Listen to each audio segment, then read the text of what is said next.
Cook with സോഫിയുടെ ഈ എപ്പിസോഡിലേക്ക് എല്ലാവർക്കും സ്വാഗതം. പനിക്കും ചുമയ്ക്കും ഒക്കെയുള്ള ഒരു വീട്ടുമരുന്നാണ് ഞാൻ ഇന്നിവിടെ കാണിക്കുന്നത്.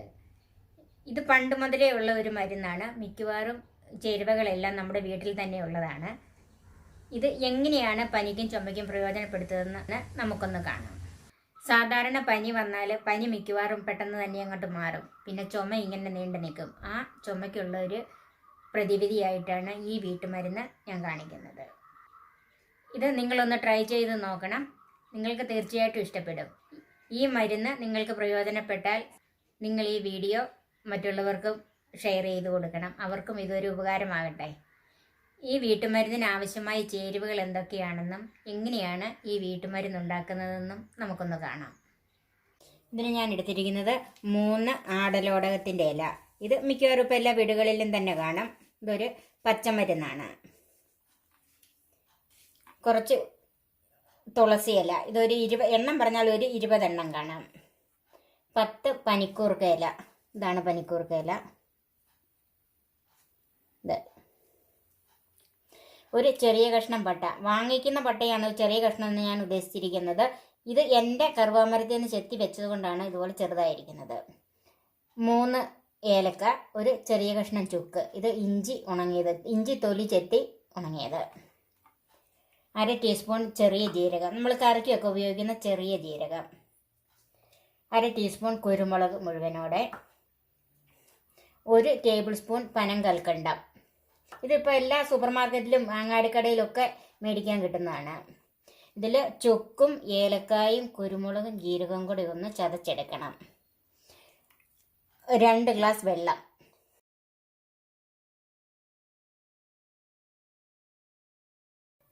ഈ ചുക്ക് പൊടിഞ്ഞൊന്നും പോകണ്ട, ഒന്ന് ചതച്ചെടുത്താൽ മതി. ഇത് ചതച്ച് വേവിച്ചെങ്കിലേ ഇതിൻ്റെ അകത്ത് നിന്ന് പെട്ടെന്ന് അതിൻ്റെ സത്ത് ഇറങ്ങി വരുള്ളൂ. അതുകൊണ്ടാണ് ചതച്ചെടുക്കുന്നത്. ഈ ചുക്ക് ഇച്ചിരി കട്ടിയുള്ളതാണ്. ഇതൊന്ന് ചതച്ചെടുത്തെങ്കിലേ ഇതിൻ്റെ ഫലം പെട്ടെന്ന് ഇറങ്ങുള്ളൂ. ഇതുപോലെ ഒന്ന് ചതച്ചെടുത്താൽ മതി. നമുക്ക് മാറ്റി വെക്കാം. ഏലക്ക ഒന്ന് ചതച്ചെടുക്കാം.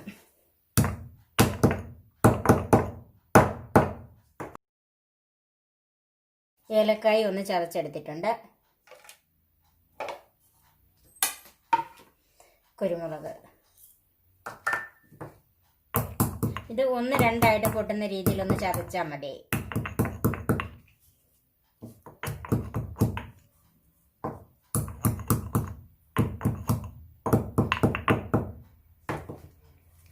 കുരുമുളകും ചതഞ്ഞിട്ടുണ്ട്.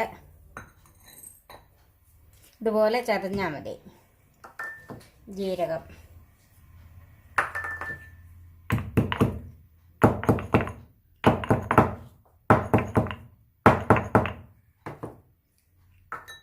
ജീരകവും ചതച്ചെടുത്തിട്ടുണ്ട്.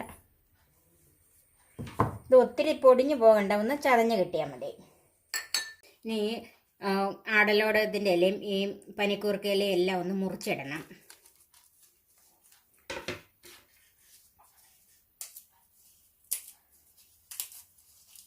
ഇലകളെല്ലാം ഒന്ന് മുറിച്ച് വെച്ചിട്ടുണ്ട് ഇതുപോലെ.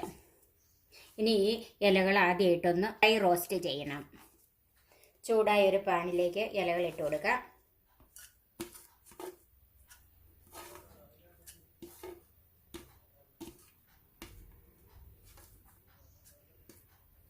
ഇങ്ങനെ ചെയ്യുന്നത് ഇലയൊന്ന് വാടി കിട്ടാൻ വേണ്ടിയിട്ടാണ്. അത് കഴിഞ്ഞിട്ട് വെള്ളം ഒഴിച്ച് വേവിക്കുള്ളൂ.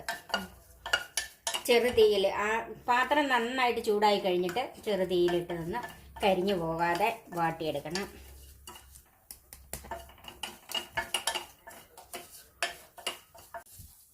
ഇലകൾ ഒന്ന് വാടി വന്നിട്ടുണ്ട്. ഇതുപോലെ ഒന്ന് നിറം മാറി വരണം. ഇനി അതിലേക്ക് ചതച്ച് വെച്ചിരിക്കുന്ന ചുക്ക്, ഏലക്ക, കറുവപ്പട്ട ഇത് ചെറുതായതുകൊണ്ട് മുറിച്ചിട്ടാൽ മതി. ചതയ്ക്കൊന്നും വേണ്ട. വലിയ പീസാണെങ്കിൽ അതൊന്ന് ചതച്ചിടണം. ചതച്ച കുരുമുളക്, ജീരകം, ഇതെല്ലാം കൂടെ ഇട്ടൊന്ന് ഡ്രൈ റോസ്റ്റ് ചെയ്യണം. ഡ്രൈ റോസ്റ്റ് ചെയ്യാന്ന് പറഞ്ഞാൽ ഒത്തിരി അങ്ങോട്ട് കരിഞ്ഞു പോകുമല്ല, എല്ലാം ഒന്ന് ചൂടായി വരണം.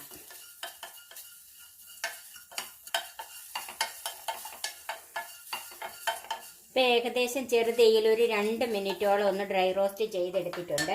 ഇനി അതിലേക്ക് നമ്മൾ എടുത്തു വെച്ചിരിക്കുന്ന വെള്ളം ചേർക്കാം.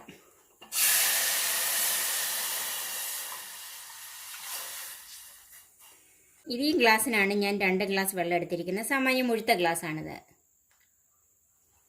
ഇനി ഇത് അല്പം തീ കൂട്ടി വെച്ച് നന്നായിട്ട് തിളച്ചിട്ട് തീ കുറച്ചിട്ട് ഇതിൻ്റെ പകുതിയായിട്ട് വറ്റി വരണം.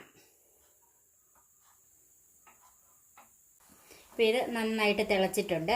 ഇനി നമുക്ക് തീ കുറച്ചിട്ട് പകുതിയാകുന്നത് വരെ വറ്റിക്കാം. മൂടി വെക്കണം. ഇടയ്ക്ക് തുറന്ന് നോക്കണം. അപ്പോൾ ഇത് ചെറുതീയിലിട്ടിട്ട് ഒരു 12 മിനിറ്റായി. ഏകദേശം കുറച്ച് പറ്റിയിട്ടുണ്ട്. അതിലേക്ക് എടുത്തു വെച്ചിരിക്കുന്ന പനം കൽക്കണ്ടം ചേർക്കാം.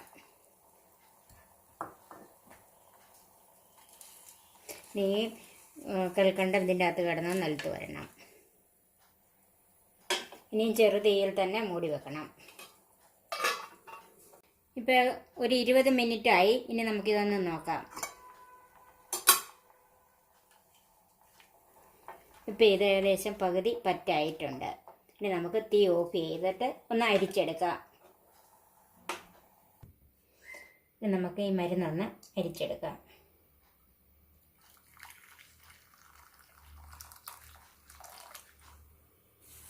ഇപ്പോൾ ഇത് അരിച്ചെടുത്തിട്ടുണ്ട്. ഇത് ചുമയ്ക്കും ജലദോഷത്തിനും പനിക്കും വരെ നല്ലൊരു മരുന്നാണിത്. വീട്ടുമരുന്നാണിത്. ഇപ്പം ഇതിനകത്ത് 1 ടേബിൾ സ്പൂൺ പനങ്കൽക്കണ്ടം ചേർത്തത് കൊണ്ട് സാമാന്യം മധുരമുണ്ട്. ഇനി കുഞ്ഞു കുട്ടികൾക്ക്, അതായത് ഒരു 3 വയസ്സിന് മുകളിലോട്ടുള്ള കുട്ടികൾക്കാണ് ഇത് കൊടുക്കുന്നത്. അവർക്ക് ഈ മധുരം പോരെങ്കിൽ അതിൻ്റെ കൂടെ കുറച്ച് പനങ്കൽക്കണ്ടം കൂടെ ചേർത്ത് കൊടുക്കാം. അല്ലെങ്കിൽ കൂടെ തേനും കൂടെ ചേർത്ത് കൊടുക്കാം. തേൻ ചേർക്കുമ്പോൾ ഒരിക്കലും ചൂടോടുകൂടി ചേർക്കരുത്. ഇത് നന്നായിട്ട് ചൂടാറി കഴിഞ്ഞിട്ടേ തേൻ ചേർത്ത് കൊടുക്കാവുള്ളൂ. വലിയവരാണെങ്കിൽ ഈ മധുരത്തിൽ തന്നെ കുടിക്കുന്നതാണ് ഏറ്റവും നല്ലത്. കുട്ടികൾക്ക് 1 ടേബിൾ സ്പൂൺ വീതം രാവിലെയും വൈകുന്നേരവും കൊടുക്കണം.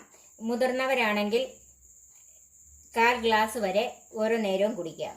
അത് വെറും വയറ്റിലൊന്നും കുടിക്കണ്ട, ആഹാരം കഴിഞ്ഞിട്ട് കുടിച്ചാൽ മതി. 6 നേരം ഇത് കുടിക്കുമ്പോൾ മിക്കവാറും ചുമയും ജലദോഷവും എല്ലാം മാറിക്കിട്ടും. അതാണ് അനുഭവം. ഇത് ചൂടാറിയിട്ടുണ്ട്. ഇനി നമുക്കൊരു സെർവിങ് ഗ്ലാസ്സിലേക്ക് മാറ്റാം.